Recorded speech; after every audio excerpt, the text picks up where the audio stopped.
대전 유성을 황정아 의원입니다. 네, 최상목 경제부총리께 질의드리겠습니다. 부총리님, 올해 세수 결손액이 29조 7천억 원, 지난해 56조 원에 이어서 윤석열 정부 들어서 수십조 원의 세수 결손이 일상화되고 있습니다. 재정의 기본 방향은 국회에서 심의 확정한 세출 예산 집행, 민생 경기에 미치는 영향 최소화라고 말씀을 하시는데 실상은 소 잃고 외양간 고치는 것도 아니고 소도 잃고 외양간도 안 고치고 정부가 아예 손을 놓아버린 것 같냐라는 지적이 끊이지 않습니다. 긴축만 외치는 공허한 메아리가 민생 경제 침체를 초래하고 민생 경제 침체가 지속되니 세수 결손 발생하고 재정은 다시 불건전해지는 악순환의 고리를 만들어내고 있습니다. 국민께서 윤석열 정부의 민생 경제 정책 어떻게 바라보고 계신다고 생각하십니까? 지금 민생이 어렵기 때문에 그 정부의 역할을 더 희망하고 계시다고 생각하고 있습니다. 그렇지만 재정 부분에 있어서는 본격적인 재정 확장보다는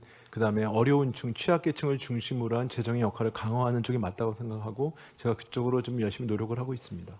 혹시 여론조사들은 챙겨보십니까? 여론조사 보시면 대통령 지지율이 역대 최저치 17% 대통령 지지를 기록한 한국갤럽 지난주 조사 결과입니다. 대통령 국정수행 부정평가 74%에 달합니다. 부정평가 이유 1위가 뭔지 아십니까? 모두 다 짐작하다시피 김건희 여사입니다. 그런데 그 바로 다음 2위는 경제, 민생, 물가, 경제, 민생입니다. 경제정책 잘하고 있다 15%, 잘 못하고 있다 71%입니다. 전 권역, 전 연령대, 전 직업에서 부정평가가 압도적입니다. 최근 참여연대와 리서치뷰에서 진행한 윤석열 정부 조세정책, 재정정책 관한 국민 여론조사입니다. 세수 결손 발생 원인, 감세 정책 때문이다.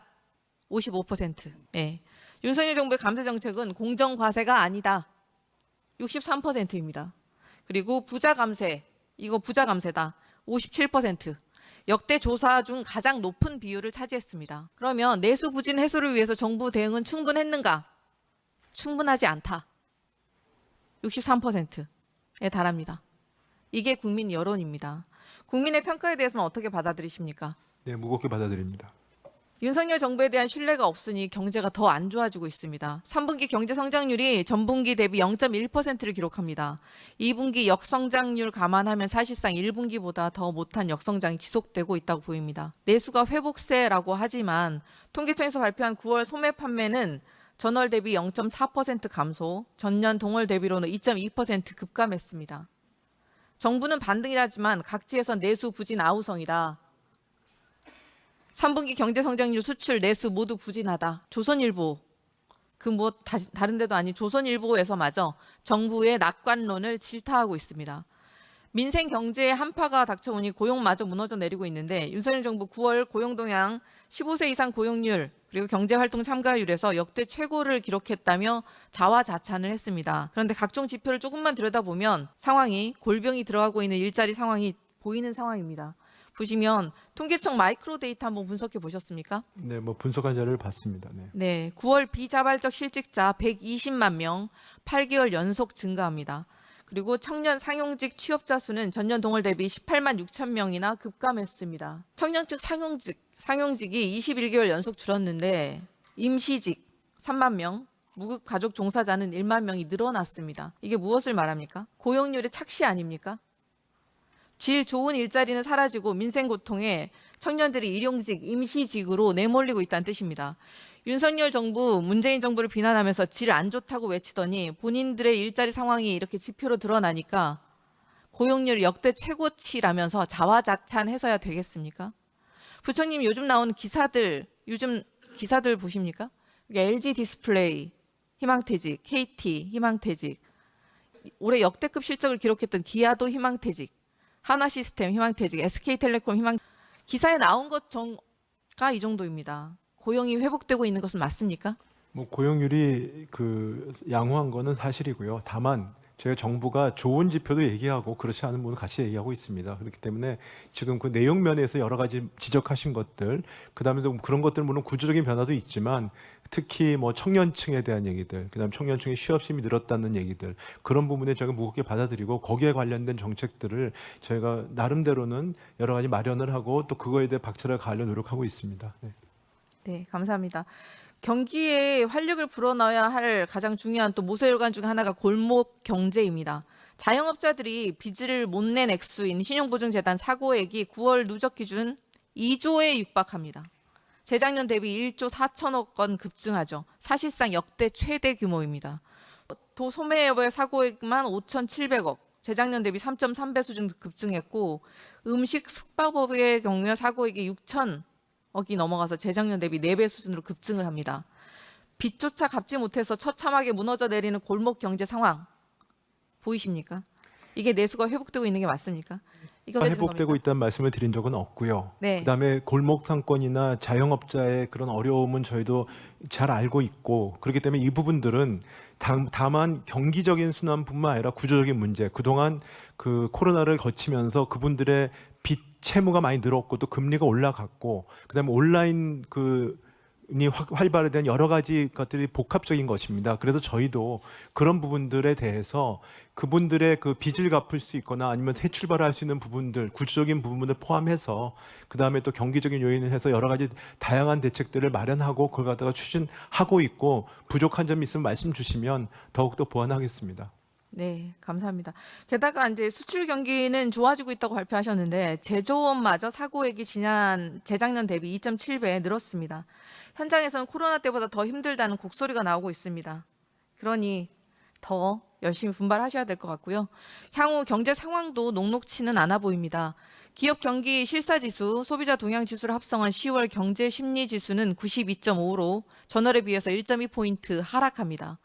10월 발표된 한국갤럽 여론조사 결과에 따르면 향후 1년간 경기가 나빠질 거다라는 응답이 58%, 좋아질 거다라는 응답이 14%, 거의 4배 차이입니다. 명확한 상황 인식이 없이는 대책도 허황된 뜬구름에 불과할 것입니다. 올해 경제 성장률 최종적으로 몇 % 추산하고 계십니까? 2에서 2.3 정도라고 전망된다고 하는 총재께서 말씀을 하셨습니다. 잠재 성장률보다는 나으니까 괜찮다, 뭐 이렇게 보고 계신 건 아니죠? 그렇게 보고 있지는 않고요. 잠재 성장률보다 높다는 거는 뭐 팩트니까요. 사실이니까. 그렇지만 저희가 경기 흐름이나 요번에 3, 4분기 GDP 같은 경우에는 내수는 좀 회복 흐름을 보이고 있지만 여러 가지로 전체적인 성장 동력, 성장의 그 힘이라고 하는 건 예상보다 나빴습니다. 그리고 그의 일시적인 요인도 있지만 그 안에 뭐 건설이라든지 그 다음에 또 그런 부분들 몇 가지 취약 부분을 제가 발견했기 때문에 거기에 대한 보완 방안 저희가 이미 마련하고 있지만 네. 조금 더 재정의 역할을 간단하게 하겠습니다. 네네. 이렇게 위기가 심각하게 현장에서 지금 느껴지고 있기 때문에 특단의 대책에 나서야겠다라는 말이 나오고 있습니다. 2년 연속 수십조 원 세수 결손 그리고 허황된 경제 낙관론에 따른 성장률 쇼크. 윤석열 정부가 경제를 이끌어갈 능력 자체가 전무한 것 아니냐는 국민의 비판이 나오고 있습니다. 부총님 예정처에 2025년 국세 수입 전망 보셨습니까? 네, 봤습니다. 국세 수입이 내년에도 정부 예산안보다 3.9조 원 하회할 것으로 전망됩니다. 내년에도 세수 결손 발생하는 거 아닙니까? 뭐 저희가 유념해서 보고 있고요. 국세 수입이 줄어드는 사유가 경제지표 회복세가 정부보다는 완만할 것으로 예상됐기 때문인데 사실상 정부의 낙관론보다 경제 상황은 더 심각해질 수 있다. 현장에서는 한국 경제가 절체절명의 위기다라고 우려하고 있습니다. 전 세계 증시가 상승세인데 유일하게 한국만 코스피가 뒷걸음치면서 상승률 꼴찌인 것은 불길한 신호가 분명합니다. 그리고 기재부는 보고 싶은 것만 보고 있는 것이 아닌가라는 우려가 현장에 팽배합니다. 기재부의 이런 낙관론을 담은 보고서가 윤석열 대통령에게 올라가니까 우리 경제가 확실히 살아나고 있다라는 엉뚱한 소리를 하시는 것 아닙니까? 위기를 인정하지 않는다고 해서 사라지는 것이 아닙니다. 그리고 정부가 2년 연속 장밋빛 전망에 추계조차 제대로 하지 않아서 발생한 수십조 원 세수 결손, 잘못은 정부가 했는데 벌은 국민이 받고 있습니다.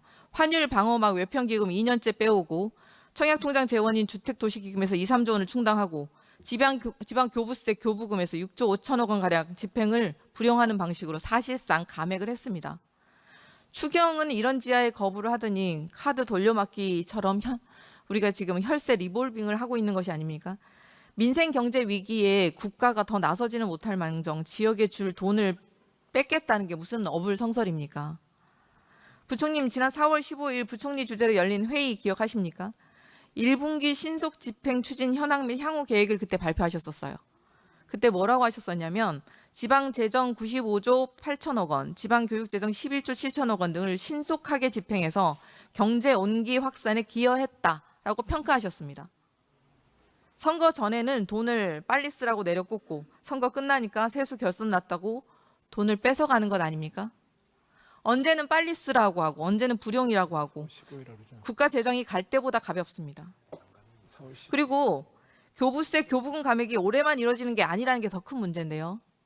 올해 9조 7천억 원이 삭감되어야 하는데 올해는 6조 5천억 원만 삭감을 하고 내후년까지 3조 2천억 원을 추가로 분산 삭감하는데 말이 분산 삭감이지 사실상 정작 9조 7천억 원을 다 뺏어가겠다는 것 아닙니까?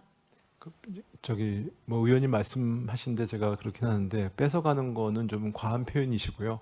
어차피 지방재정에 있어서도 내국세에 따라서 연동되는 것이고 물론 지방재정이 어려우면 저는 안타깝게 생각하고 있습니다만 그런 부분들은 저희가 법에 따라서 지방재정 교부금이 줄어들어 조정을 해야 되는데 그걸로 지자체랑 같이 소통을 해서 최대한 그 부작용이 적은 방향으로 저희가 소통을 하고 있습니다. 심각한 이렇게 세수 결손이 나니까 각 지자체들이 추진 사업을 재검토 또는 추경에 나설 준비를 각자 하고 있습니다. 시도 교육청이 올해 세입 결손 추정치가 5조 원을 넘을 것으로 보고 있고 이 정도면 교육청에서는 고정 비용을 제외한 교육 사업은 아예 추진할 수조차 없는 상황입니다. 게다가 무상교육 국비 지원까지 일몰되면서 지역 교육청들은 아예 패닉 수준에 빠지고 있습니다. 정부의 무능에 지역의 발전과 교육마저 완전히 흔들리고 있다는 사실입니다. 네. 부총리님, 지역 균형 발전 지방 분권의 핵심은 재정 분권 아니겠습니까? 동의하시죠? 네, 동의합니다. 네. 이런 상황에서 대통령이 전 정권들 폄하하면서 말로만 지방자치 외치는 과거 전철을 밟지 않겠다 이렇게 발언하시면 지역을 얼마나 무시하시면 이렇게까지 하십니까? 최소한 세수 결손에 따른 지자체 교부세, 교부금 삭감에 송구하다라는 정도의 발언은 있어야 책임을 지는 대통령 아니겠습니까? 뭐 일단은 제가 그 부분에 대해서는 송구하다고 말씀을 드렸습니다. 네, 정부가 곡간을 걸어 잠글 때가 아니라 돈을 써야 경기가 살아납니다. 말씀드렸다시피 예정처 추계 결과 국세 수입 내년에도 정부 예산안보다 3.9조 원 하회할 것으로 전망됩니다. 지금과 같은 방법으로는 안 됩니다.